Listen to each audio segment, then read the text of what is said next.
Hey everybody, welcome to etrailer.com. I'm Bobby, and today we're taking a look at the CURT Premium 4 bike rack carrier on our 2020 Chevy Colorado. Now, this can be a great way of getting the entire family on the road with us. You can see we do have a hanging style bike rack today. So if you're looking for a way of getting those carbon frame bikes on the road with you, unfortunately, this won't be the option for you, as we do have frame contact on a couple different points here. So that will end up warping those carbon frames. So unfortunately today, that won't be an option. However, with 180 weight capacity overall for the entire rack, we're going to get a multitude of different bikes on here, roughly about 45 pounds per bike. You can get a little bit heavier on this end if you wanted, maybe going up to 50 or so. I would be very careful, especially I wouldn't be having any kind of e-bikes on here. I think it's going to have a little bit just too much weight on this guy, especially if we're starting to get 4 bikes up on here. I'd probably stick to our standard and our mountain bikes. However, we are getting a pretty good spread on our weight capacity.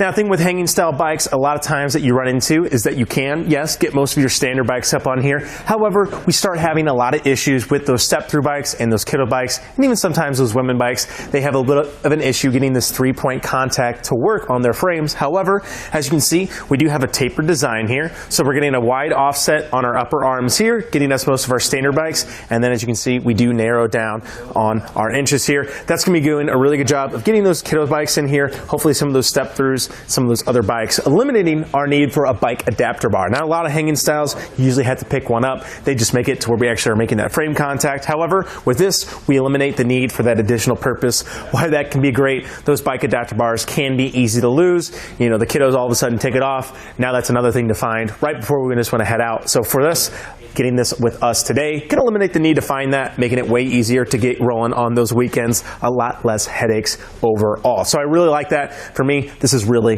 what you're getting for this CURT Premium, is really for this tapered end. And taking a look at the end too, you see we do have some reflectors on here. I always like pointing these out. They're not really standard on a lot of the bike racks, so it's nice to actually see them. It's going to be alerting people behind us where our bikes are and where our rack ends, which is going to be great, especially maybe we're getting home late from the weekend. We definitely want those people behind us. It's going to give us a little bit of ease of mind so that people behind us can see. Taking a look at the cradles themselves, it's going to be pretty simple, pretty straightforward. You see, it's just kind of just a little plastic here. Definitely not too hard, as you can see. Going to be doing a pretty good job of holding our frame in, and those inner grooves, hopefully going to be doing a good job, giving us just a little bit of rise to get those brake cables and other cables that are on our bike in there. Going to have a lot less frame contact, a lot less deterioration. And taking a look at the rubber strips themselves, these are actually what's going to be going around our frame and actually secure themselves down. One thing I like about these knobs is they are a hard plastic. Sometimes these little knobs here on some of the other bike racks are plastic, and they can start deteriorating pretty quickly. However, with this hard plastic, don't think we're going to have an issue there. I think this rubber is going to hold up pretty good. Don't see it dry rotting anytime soon. You know, keep in mind, after a couple of years, you might start getting a little weather on it. You know, it's just going to get a little bit baked in the sun, but I think it's going to be doing a very good job, especially for the years to come. And taking a look too, you see we do have an anti-sway cradle on here. Why that's going to be great, as we get more and more bikes on here, we're going to have a lot more sway. So anything we can do to actually reduce that, as you can see, going to be doing a pretty good job. We could probably make this one a little tighter if we had to actually get it to reduce a little bit more. But once we go ahead and remove that, you'll see it's going to have a lot more innate sway on it. So anything we can do to control that sway is going to be doing a very good job. Well, let's go ahead and pull this guy off of here and see how easy that does. As we mentioned before, these rubber strips, very easy just to pull down, extending that hole, allowing us to go across and get it out of the way. Repeating the process on the other side. Just pulling those guys, getting them out of the way. And this guy's real straight on here. And here is our anti-sway cradle. As you can see, very easy to utilize. It's just going to be going down around our vertical frame there. As you can see, as we mentioned before, getting 3 points of contact can be very nice to not have any play. So we go side to side, up and down. And as you can see, very easy to dismount. And now we're already ready to hit the trail. And that just gets easier and easier the more bikes we get up on here. These are going to be a lot less hassle to remove, as you can see, being right on the end. And these cradles, as you see too, they can start getting a little messy with a lot of those rubber stripping, so I always just go ahead and replace them. Makes that dismount a little bit easier, not getting those straps inside of our wheels and inside of our frame. So going to be doing a good job of actually holding those 4 bikes on there. Now, with any hitch mounted accessory, we are going to add length to our vehicle, so it's important to keep in mind just how much we're adding. So let's go ahead and from the rear of our bumper, look about how much length we are adding here. And we'll go from right here. So And going from the end, looks like we're at 37.5 inches from the rear of our vehicle. Now that is a little lengthy here, especially we already are on our Colorado. We have pretty much a little bit of a long truck here. So anything we can do to reduce that is going to be very helpful. Maybe we're at the trail and we got the bikes off. Now we got a parking place we need to pull into. It might be a little easier to maneuver in the parking lot by actually reducing our length. Or maybe we just want to pull in the garage. So luckily today, we do have a folding feature. All we want to do is actually pop the spring clip off of this pin here. And then I like to go ahead and just give my hand on the mast here, kind of just taking away that tension a little bit. It's going to allow us to easily remove the safety cable, making it very easy for us to just go ahead and make sure we're not losing this if we were to. However, it's going to be a pretty quick replacement here. As you see, getting that swung down into position, going to give us a nice stable platform. As you see, not a lot of play, a little bit. You know, I could see this being a little annoying while we're on the road. However, we're not going to be having any damage to our vehicle, and our rack's going to be doing a pretty good job of not hitting itself. So the only thing I see here, a little bit of play as we get on the road if we don't have any other bikes with us today. However, going to be very good to actually pull into those parking places as we mentioned. Maybe now we can get in the garage. So let's go ahead and take a look at how much length we've added.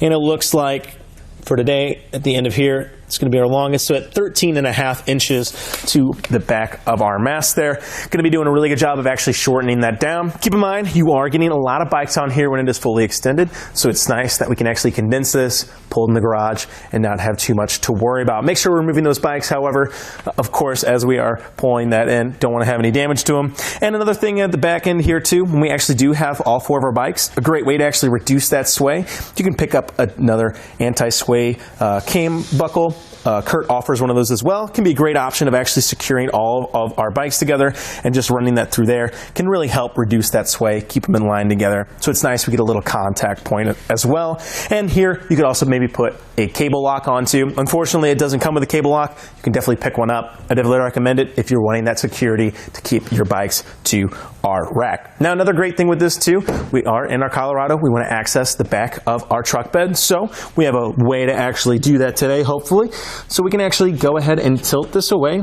We want to go ahead and loosen this down. That just, as you can see, takes a lot of that play out as we're in there, making sure we have our copper pin removed. We go ahead and remove this as well. And since it does have that safety cable, we can go ahead and just let it hang like so. And then we just have this simple pull feature on this bolt, and that's going to allow it to gently walk down. Keep in mind, we're not getting anything in that pinch point, no fingers, nothing else.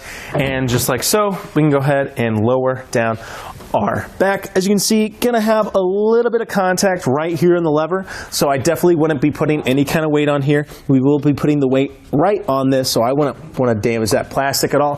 However, what this is going to still allow us to do, if we have a heavy cooler here, I can lug it right to this corner, and then I can start taking that weight off of here and lift it out. Again, I wouldn't be putting any weight on here, as we are going to be putting weight right on that lever action. However, still going to be nice to actually open this gate up. I don't have to lift something up and over this wall, especially if I was a little shorter. It would be a lot more hard.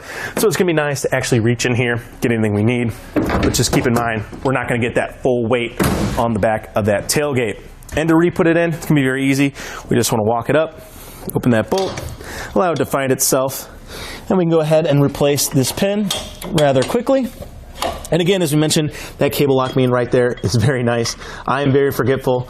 I know a few of us out there are too. So it's nice that it's just hanging there. And the thing to keep in mind is where that coupler pin is. Go ahead and replace that guy. And then we want to come to the back here and tighten this torque knob down too. What this wing nut's going to do, but you just take the play out up here. You already can see that mast doing a good job of being nice and in line. Now another important dimension to keep in mind is our clearance to the ground. Now as those front wheels go up, the back will go down, especially with our hitch accessories like so. So let's take a quick look and see how much clearance we're getting today. And on our Colorado, looks like we're about 16 5/8 to the ground here. So I don't think we're going to have too many issues at all, especially being up in the truck. However, keep in mind we do have that long bed there, so it might have a little bit of issue as those front wheels go up. But I can only see that being a big problem if we have a very steep driveway or some real rough terrain. So I think we're going to be okay today. Taking a look at the receiver too, it is a 2-inch receiver, so it will fit those 2-inch hitches. Today we've gone ahead and thrown in this hitch pin alignment collar from etrailer as well. Now this is not included, however, it can be a great purchase. All it basically does is once we got this in here once, we can go ahead, get our collar on here, and now every time I remove our bike rack, I can put it right back in. I don't have to finger in here, trying to find where that hole is. I can just go ahead, it's going to line up perfectly. I can throw our bolt through, and it's going to be a lot less time on our knees trying to mess with it, trying to find that, that awkward, all right, let me pull it back in and out. Eliminates a lot of that time, makes it real easy to get up and go. And taking a look, it does come with a threaded anti-rattle hitch bolt. What that's going to do, as you can see, going to get this all in line with one system, making for a nice smooth ride, not only for ourselves, but for our bikes. Taking out as much play as we can is really going to help extend the life of a rack and of our bikes and make for a nice, enjoyable ride. So those are pretty standard, but it's always nice to see those actually included. The only thing that kind of stinks, this does not come with an included anti-rattle hitch picking locking core. However, if you want, there are a few alternatives available at etrailer.com. I'd just be careful making sure that those can actually fit. Unfortunately, CURT doesn't offer their own, so I'd definitely be checking those out. So the only things that I have a big issue with these guys, doesn't come innately with those locking cores. However, this isn't on our higher end of our bike racks. So you're kind of losing some of those bells and whistles, but still be a great way of actually getting into the market, getting our family on the road with us. If it was me, I'm looking at this, the main thing I'm looking at is these tapered arms. It's going to be so great of actually getting the entire family on the road with us, even some of those step throughs. That tapered arm really eliminates the need for those bike adapter bars, which can be a hassle and a half to keep track of and always have to keep in the back of the mind. I like the tilt away feature. I like how I can actually get into the back of the tailgate. Kind of stinks I can't get the full access of it as it does make contact. However, it's still nice that we can actually get back in there, pull some of those heavy things up front, and don't have to fight with it as much. Well, it's got a couple advantages. It's definitely going to be durable. As you see, that powder coat is going to hold up for quite a long time. But I think that about does it for our look at the CURT Premium 4-bike rack carrier on our 2020 Chevy Colorado. I'm Bobby. Thank you for watching. Here it is on our test course. We'll start by going through the slalom.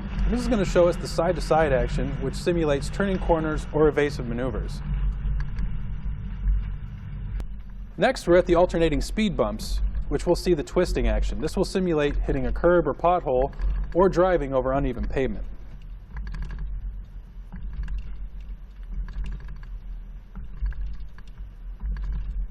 Finally, we have the full speed bumps, where we'll see the up and down action, which is just like driving out of a parking lot, garage, or driveway.